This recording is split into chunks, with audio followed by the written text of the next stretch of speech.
Welcome to another weekly recap. 7 weeks out from Gold Coast Marathon now. A bit to unpack in this upload.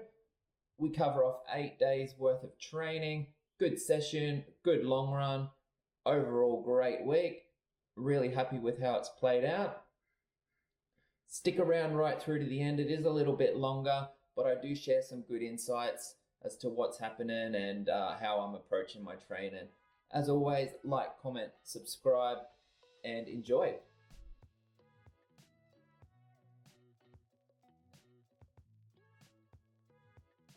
All right, so welcome to another weekly recap. This week we've got 8 days to unpack, starting with last Sunday, where I ran a 5K. I never got around to recapping that one, so we have that.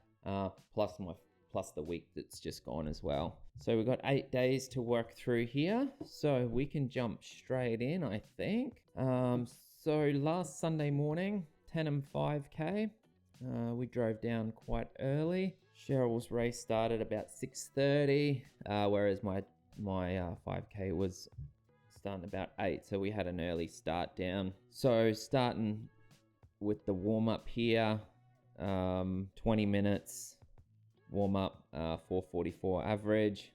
During this warm up I just did a couple of little pickups, but this was still quite early before the race, so didn't end up doing too much, and I ended up going out again for a little bit more. So this was the start of Cheryl's 10K, and then so I tried to run a shorter path up to catch her running through a different section of the course, but I didn't really time it well, and I ended up missing her on that section of the course, but that's cool.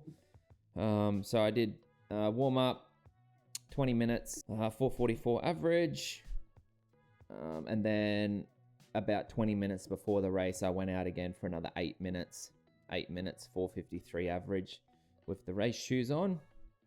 Now moving into the race itself, pretty much didn't go anywhere close to what I had hoped for. So moving back to last episode, I pretty well said I'd be happy with a PB, and ultimately going under 16 minutes. It didn't happen, and it was nowhere close. So let's just have a look at that and why. My body just simply wasn't ready for fast running. Simple as that. So let's have a look here. Let's analyze this. Went out well, 3:14. Held the second K, 3:18s, but then pretty well after that was just a bit of a trot home, 3:23, 3:49. So this lap 4 was super congested, heading back out. People going both ways, overtaking lap traffic who are still on there, like prams and stuff walking out, but all good. Ended up still clicking over 5K in 17:30, which is still moving well. Just don't have that real top end right now at the moment, but that's cool. I'm not really in training for that. So at 3:40, and then lap 6, the extra 400 meters, 1:23, 3:40, 3:34 average. So that was not really the outcome I hoped for. The positive out of that, all of that, is so I ended up with 92 Ks for the week, with a good session in the middle and a decent 5K to round it out. So very happy with that week overall. And then moving into this week, the goal was just to hold similar volume, tick off a good session, and a good long run were the main goals for this week. So let's move into this week. Monday morning, up early and on the trainer, very similar to previous trainer sessions I've done. It's the exact same session as I've done a couple of times now, so we don't need to go into that one too much.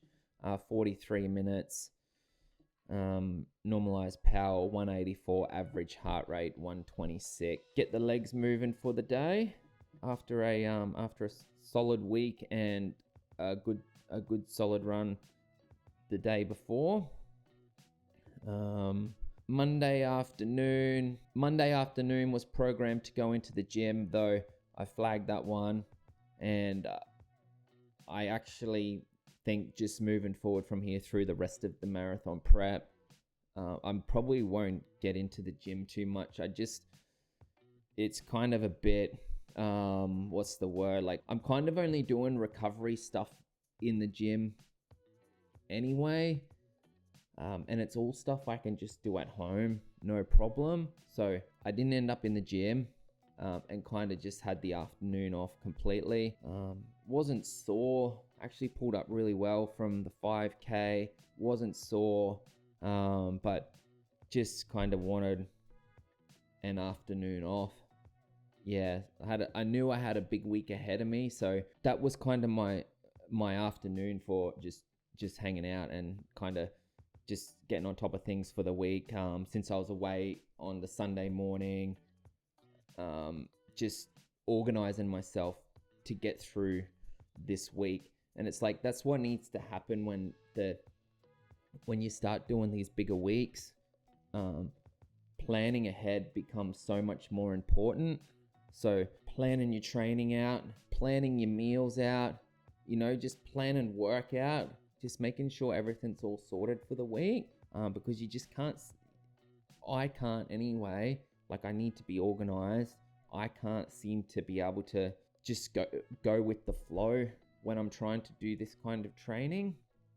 Sure, from time to time things will pop up and like you need to readjust and just accommodate things that you didn't plan for, and that's fine, but it's just trying to minimize those things. So that's where like planning comes into this so much, and that's where I find I have my skill set, is kind of planning stuff out to ensure that everything's all sorted for the week.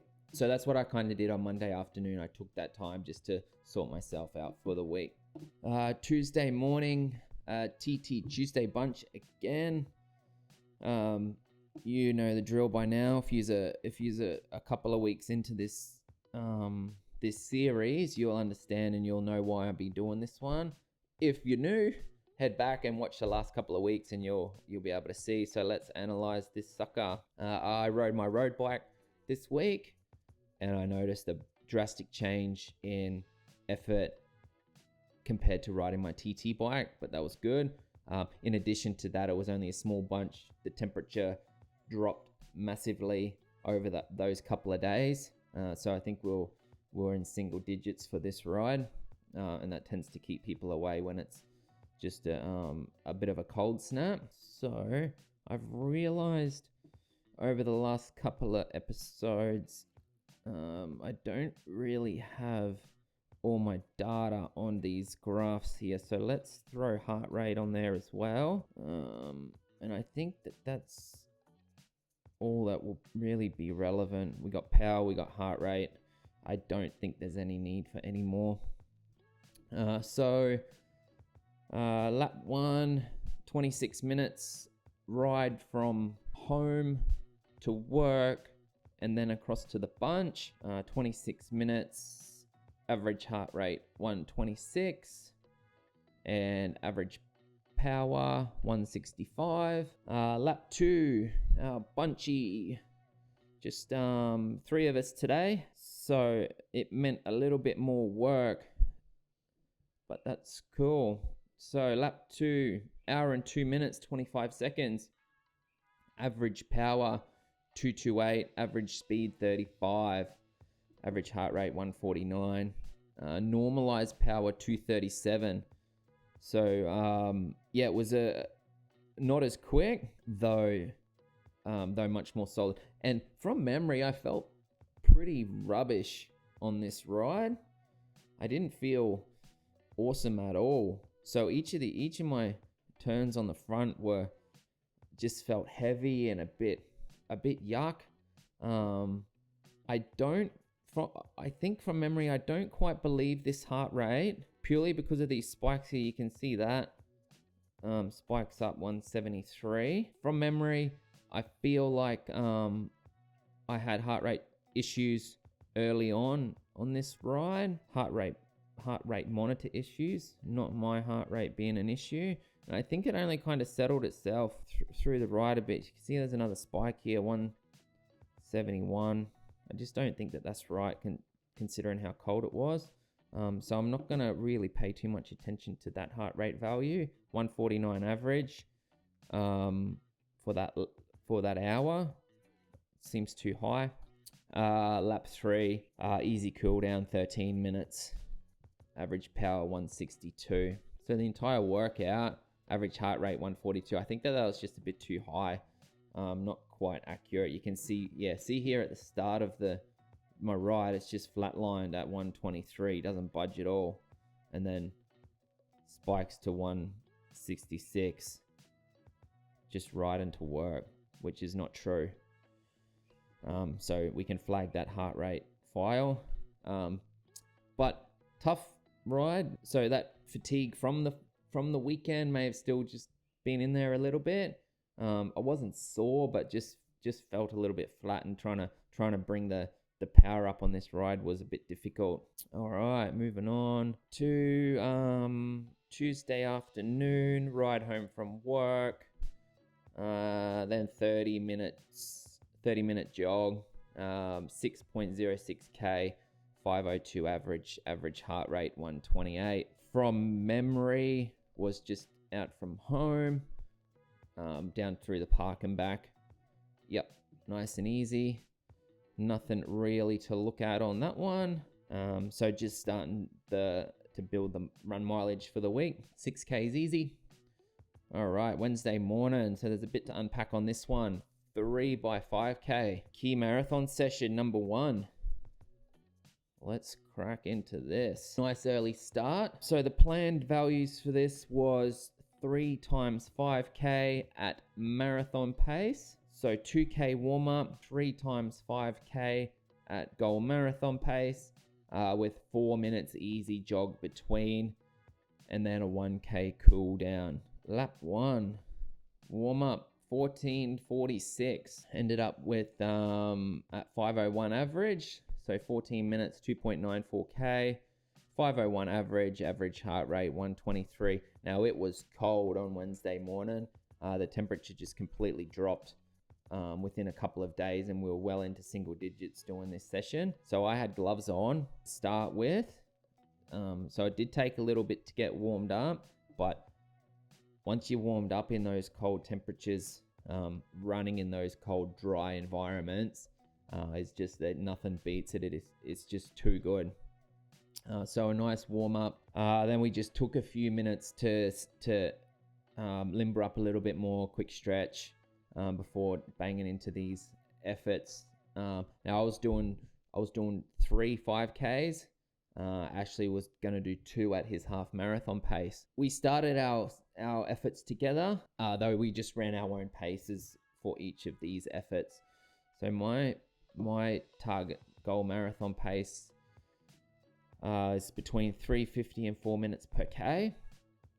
So lap 2, my first 5K came in at 19:29, 3:54 average heart rate 154. So that was a good start. Felt solid right the way through. Just settled into pace. And ticked off that first one. So the goal for each of these was to, this is a big session, 3x5K. So the goal here was to use the first one as a rangefinder and not be too stressed if it was kind of on the faster or the slower end of that marathon goal, that goal marathon zone. So a bit of a rangefinder, measure my 2.5Ks out, because I was just doing 2.5Ks out and back. So 2.5 out, learn where my 2.5K mark is and bring it home comfortably. So I've tried to choose a relatively flat course. There's a few small undulations there, but overall was quite flat. So out and back, lap 1, 19:29, 3:54s, 4:44 rest. We must have stopped for a little bit. It says 7:12 elapsed, 4:44 moving, 4:44, 6:09 average. So using these rests as like proper rest. Like it wasn't a float, it wasn't a jog. Like I wanted to keep moving, though I was still happy to completely stop for a few minutes and resettle before going for the next rep. So then lap 4, rep 2, 5k, 19:24, 3:53 average heart rate 159. So again, no one, I had 3. Second one was about hitting that pace bang on and trying to feel solid the whole way through. So when I'm running these efforts, I'm keeping an eye on heart rate, and I'm keeping an eye on pace, like lap pace. I'm not really looking too much at live pace, because it can vary a fair bit, going under bridges, going under trees, a bit of congestion. So I'm keeping an eye on my heart rate, keeping an eye on my lap pace, and just trying to lock that in and not spike anything at all. So starting to get into that mindset of like good habits for the marathon, and not getting carried away. So the weather being super cool that morning, it really did help that heart rate. So max heart rate on that effort was only 166.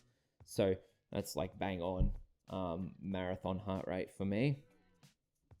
So rep 2 in the books, felt good, felt strong right the way through. 5 again, a bit of a jog, a bit of a chill. So 8:11 elapsed, or 3:56 moving. So took it pretty easy, very easy. 5:43 average. Again, just getting that heart rate down, getting it settled, ready for the last rep. By now the sun's up and it was starting to warm up a little bit. Ditched the gloves and ripped into the last one. So the last 5k, 19:10, 350 average heart rate 160, max heart rate 168. By the third rep, heart rate will come up much quicker, so it gives you a bit of a higher average heart rate. That's because it tends to come up a bit quicker, but that's what you want. By the end, you want it to come up into your zone. It's still about keeping an eye on it and not letting it come up too high though. So 168 max, again, only 2 beats higher than the second one, for a 350 average, so a 19:10 5k. So this is kind of right on that faster end of my marathon pace now. If I had to do a 4th effort today, I could have. It would have been hard. This last rep was quite challenging, but I still ticked it off. Just heavy legs and kind of just that trying to build that marathon strength. If I had to do a 4th effort, I could have. Maybe not at 350 though. If I knew I was doing 4, this third one would have been locked in at the same pace as the others, around 354, 355. Though knowing it was my last one, I wanted to push that top end of that marathon pace a bit. So very, very happy with this session overall. Very happy to get it done and get it in the bag. Another little rest there, 2:39, 2 minutes 39, 5:38 average, and then just kind of jogged my way back to the store. Even had a little walk at the end for 6 minutes there, just to let the heart rate come right down and just let the legs settle before finishing the workout. We ended up with 1 hour 36, 21.7k, 428 average. Very, very happy with this session. Very happy to get it in the legs and to pull up well from it. No niggles to report. No, nothing more than kind of just a bit beat up, which is to be expected from these longer, harder marathon type sessions. My shoe choice, was the Hoka Carbon X. I will race in an Alpha Fly, though just from my past experience training in the Alpha Fly, I've kind of done a bit of damage to myself. So I'm opting for a more supportive shoe through when this load is high. And I'm going to leave that Alpha Fly for a couple of runs here and there when the fatigue is low. Just don't want to be banging these big sessions in those fast, unstable shoes. I just think that I'll pull up bad. And just from past experience, it's undone me before for races where I haven't been able to start due to injury. So I'm just being extremely mindful of all of that early on in this block. But I will get the Alpha Fly on for a session or two here and there, but just limiting the use of it. Also, they're too expensive just to be banging sessions out in all the time. So very happy with that session. Average heart rate for the session was 144, average pace 428, 21 Ks in the legs. Moving on, Wednesday afternoon, planned 30 minutes, completed 26. Average pace 5:14s for 5.1k. So I ticked off a bit more in the morning than I thought I would. So I've just immediately dropped that off my afternoon session here. I'm not trying to bank up anything extra than I need to. The plan through this early stage of this block is to not get carried away and just try to be smart early and for the full duration of the build. Just cruising, average heart rate 134. Thursday morning, recovery day on the bike, planned 2 hours, completed 1 hour 41. Normalized power 164, average heart rate 113. So nothing really to click through and have a look at here. Just an easy loop from work actually. So I needed my car right after work. I had an appointment to get to. So I drove to work with my bike and then rode from work and just done the same loop as I've done the last 2 Thursday mornings. Kind of warmed up a bit by Thursday, and the temperature had a couple of days of cold winter, and then it seemed to have swung right around again. So that's that. Thursday afternoon, 40 minutes on the treadmill, 8Ks at 5:02. So the last 2 weeks I haven't ran on Thursday afternoon, but I've started this week to throw in a Thursday afternoon run. So just trying to keep it super light, minimize the amount of damage I can do to my legs. So that's why I've ran on the treadmill, being a new run that I've introduced this week on this day, where Thursday afternoon I'd completely had off the last 2 weeks. This week I've thrown that extra run in just to try to tick the extra mileage up and just start the process of trying to run 6 days a week, because I think that is what is needed for this marathon stuff, at least 6 days a week. So nice and easy, 40 minutes, 5:02 average heart rate 134. Friday morning, medium long run again, exact same loop as last week, hour 20, 16.1k, 5:02 average heart rate 129. So the difference between last Friday and this Friday, temperature wise, was quite dramatic. Last Friday was crispy and fresh, nice and dry. This week, a bit warmer, overcast and humid, and I definitely felt the effects of that, combined with a bit of a higher load coming into the run as well. Felt a bit sluggish and a bit slow, though still ticked it off. Green box, average heart rate 129, average pace 5:02s.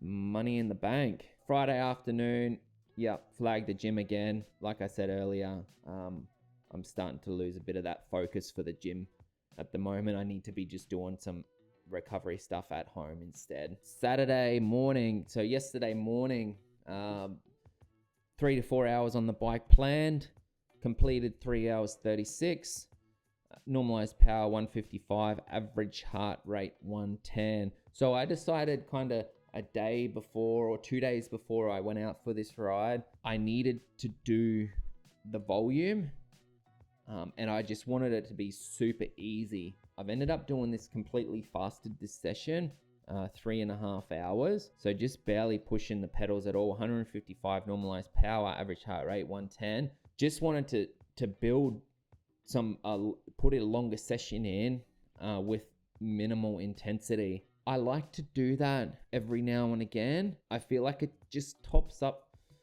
like doing a fasted session.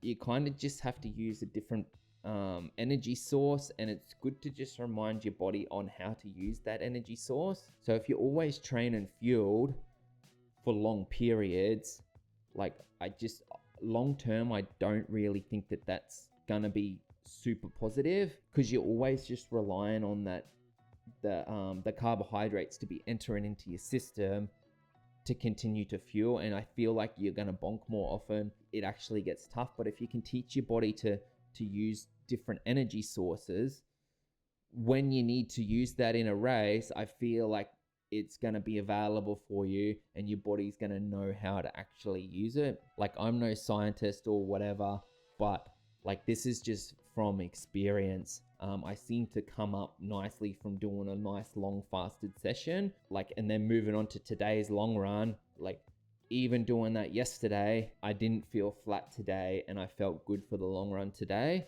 It's just things that you need to be mindful of and kind of incorporate into your training, I feel. Obviously, you need to know your body and how to approach these kinds of sessions. I've been training long enough now that I know how a fasted session is going to affect me, so I'm able to incorporate it and use it to my advantage. The one key part of doing a fasted session, in my opinion, is proper recovery immediately after. So proper refueling right after the session. Good food and good electrolytes and fluid. So just really topping that stuff back up, because you actually, your body's starving for it. It needs it. It wants it. You got to give it some. And I'm saying that because I didn't. And I do actually think it affected me like the rest of yesterday, and probably my recovery through the night as well just wasn't really there. Very important to refuel immediately after those fasted sessions. So that was 3 hours 36, power 155, average heart rate 110. So nothing really to click through there. There's no laps or anything. It was literally just soft pedaling the whole time, trying to keep that heart rate down. So you can see there, max heart rate only 136. So it would have been an incline or a climb that would have just rose my heart rate up to that level. So right after the ride, I threw my shoes on and went out for a 40-minute run. 8Ks, 503 average heart rate 133. So that ended up being a good 4 hours fasted, completely fasted. So no calories at all. 2 black coffees before heading out on the bike, electrolytes and water on the bike, no gels, no calories at all for the whole ride. And I was starving at the end of it. Absolutely starving. So lesson learnt there. I ate well, but I didn't kind of top my fluids up, and I think that's what affected me through the rest of the day. My recovery score last night was not great, but I still felt good this morning. So that's the thing there. Like, it's all good to have all these numbers and shit, but like at the end of the day, you kind of got to be in tune with your body, and you kind of got to know what things feel like and how you should be feeling. Like, you got to be able to use these numbers and stuff, but not let it dictate you too much, in my opinion. So coming back to how you're feeling, I think is always going to be the best and the most important thing. If you start getting a bit of a trend of low recovery scores, I think that can indicate something. 2 or 3 on the trot, I think that can indicate something. Though 1 here and there could have been other factors at play that you just don't know. So it's kind of when you start getting a couple, 2, 3 in a row, I think that's where you kind of need to be a bit more a bit more wary of it and just thinking about that a bit more. Yep, 8K, 503 average heart rate 133. Sunday morning, this morning, long run, completed 2 hours 38, average pace 5:10s, average heart rate 129. So that gives me 95K for the week. I'm very, very happy with that week. If I can get a few more of those in the legs, I'm going to be pumped. This long run, I ran the first 20K fasted, so no calories. Again, 2 coffees before heading out. Nothing but water for the first 20K, and then I had a gel at 20K and probably another gel, a caffeinated gel at 25K to get me home. And like that fueling plan on this style of run, I just felt perfect the whole way through. So with the exception of my legs becoming a bit beat up toward the end, I didn't feel flat, I didn't feel lethargic or anything. It was humid out, ended up getting a little bit wet and rainy, but overall energy levels were just mint the whole way through. So that's a positive thing as well. Being able to do this stuff on minimal fuel, I think, is a good thing, but it's just about balancing that out. And I don't think you want to go out and do every long session fasted, but it's about ensuring that your body does know how to use that fuel source where it's not expecting those carbs to be going into your system. Whereas like on the Wednesday 3x5K, that was fueled the right the way through. So no brekkie, but gels during the run, just because it's a higher intensity. And again, it teaching your body how to use the right fuel source for that right pace. So that marathon pace, it's going to be more using more carbs and using more glycogen. So, but for this long stuff, we can use the fat and just adapt to that as well. So there's kind of a few things to think about and to work through. But this is all from experience and just kind of knowing how my body reacts to different things.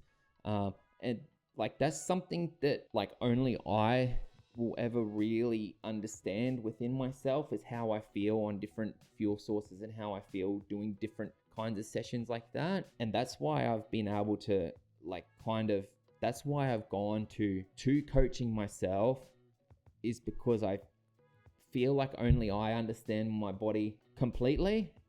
But having said that, I probably still don't, and I'm still learning, but I just have a much better understanding of how I feel doing certain things.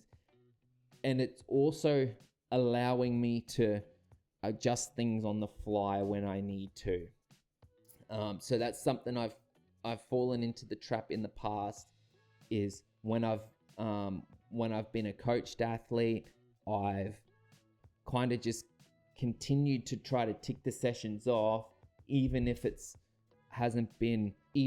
I'm know that I'm kind of on the verge of injury or whatever, you kind of still continue to push on with the sessions, and it's harder to stop. Coaching myself, it's kind of a bit of a double-edged sword, where I don't really have that accountability like I would if I had a coach, though I'm able to drop things and mold my program on the fly a bit more confidently. So it's just a bit of a learning experience of all that, but was a PB over that distance, like a swim and bike PB over that distance, on probably less training than what I was doing previously. So I'm starting to learn a lot about myself and kind of how I respond to different things. And I do think that only an individual can really ever know that. So that's why I'm kind of moving to this self-coaching thing. But having said that, having a coach is a great thing, and it really does hold you much more accountable. I've been a coached athlete right up until the start of this year, right? So the last 6 years or so of doing triathlon and all this stuff, I've had someone else writing my program, where I've been able to tick that program off and like I have seen massive gains from that. It did just come to the time where I was like, well, now I think I need to experiment with my own stuff. I feel confident enough in myself that I can write program for myself. Initially, it was just the accountability and the execution of it that kind of was a little bit hard. Not really having someone looking over it was the hardest part of it, but I've kind of found new ways to hold myself accountable and to complete the stuff that I planned for myself. So I went off on a bit of a tangent there, but that's cool. Hopefully it just gives you a bit of insight into how my brain works with it all and kind of where I'm at with it all. And I think we can wrap that up for this week. So that brings us to 7 weeks until Gold Coast Marathon. Next Sunday is Rocky River Run 10K. So that'll be a good recap to go through. A bit of a race week, hopefully a title defense. So that'll be fun to try and do and to race. But yeah, let's catch back up next week. As always, don't forget to like, comment, and subscribe. I want to hear some feedback. I want to know that people are watching. I'm going to keep doing it anyway, but I want to know that some people are watching. I see a few views ticking up, but let's keep that rolling. If there's a topic that you specifically want me to cover, just comment and let me know, and I'll try to incorporate that stuff into future episodes. But otherwise, let's wrap it up.